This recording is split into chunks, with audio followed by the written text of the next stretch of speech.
أفضل من بونو، وكاد يفقد والدته بسبب الجزائر. أشياء لا تعرفها عن حال شباب المغرب.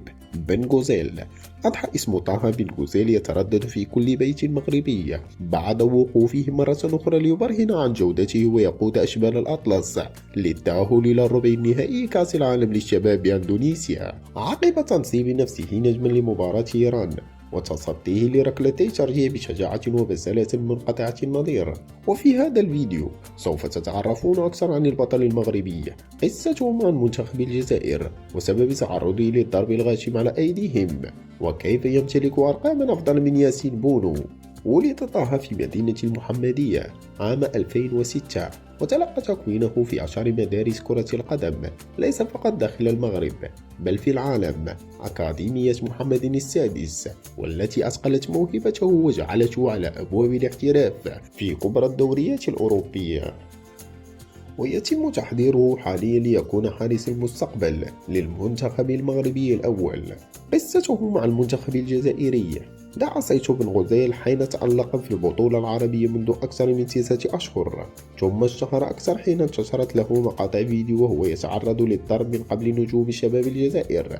وقال طه أن أكثر شيء تسبب في حزنه سماعه لخبر تأثر والدته حين رأت تلك المعركة، وكونها مريضة قلب كاد خوفها على حياة ابنها يهدد صحتها.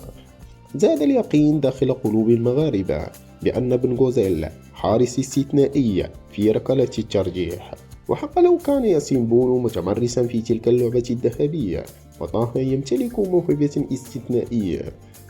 فمن ينسى عندما أضاع لاعبين من المغرب ركلات الترجيح ضد مالي في النصف النهائي بطولة إفريقيا، ويحتاج الأسود وقتها المعجزة من أجل التأهل للمباراة النهائية، فتصدى بن غوزيل ل3 ركلات ترجيح دفعة واحدة، ولم يصدق أي شخص السيناريو المجنون. وها هو الحارس الصغير يكرر تفوقه في ركلات الترجيح ويتصدى لركلتين ضد إيران ليثبت أنه حارس مرمى فريد من نوعه في مواجهة خصومه من علامة الجزاء. مفاجأة وراء ناديه المفضل في المغرب.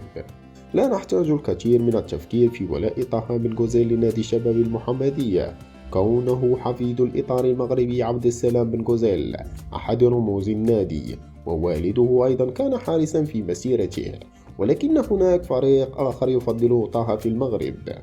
ففي حوار له رحب الشاب بفرصة تمثيل نادي الوداد الرياضي، وقال إنه لا مانع لديه من تمثيل عملاق كازا، ولكنه لا يفكر سوى في الاحتراف الأوروبي والسفر لواحد من الدوريات العالم الكبرى، على غرار ما فعله نجم حراسة المرمى الوداد السابق ياسين بونو، الذي يعتبره بن غوزيل قدوته ومثله الأعلى رفقة الأسطورة بادو الزكي.